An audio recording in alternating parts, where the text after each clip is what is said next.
లాలాపేటలో ప్రజాపాలన విజయోత్సవ కార్యక్రమం నిర్వహించారు.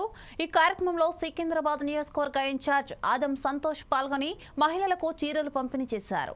మొదటి సంవత్సరంలోనే ఇంత అభివృద్ధి జరిగిందని, వచ్చే 4 సంవత్సరాల్లో మరింత అభివృద్ధి చేస్తామని ఆదం సంతోష్ హామీ ఇచ్చారు. ప్రభుత్వం ఇచ్చిన ప్రతి హామీని నెరవేరుస్తుందని ఆయన తెలిపారు.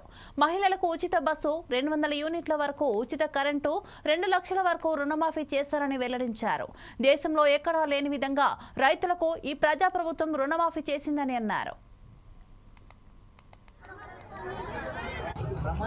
ప్రజాపాలన ప్రభుత్వం ఈ యొక్క తెలంగాణ రాష్ట్రంలో ప్రజాపాలన ప్రభుత్వం నడుస్తుంది కాబట్టి మరి రాష్ట్ర ముఖ్యమంత్రి గారు మరి రాష్ట్ర కేబినెట్ పిసిసి అధ్యక్షుల వారు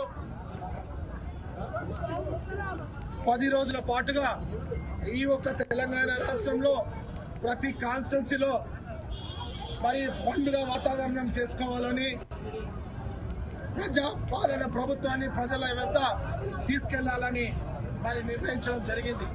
కావున ఈరోజు అందులో భాగంగానే మరియు సికింద్రాబాద్ కాన్స్టిట్యున్సీ మరి తార్నాక డివిజన్లో లాలాపేటలో ప్రజాపాలన మొదలైంది.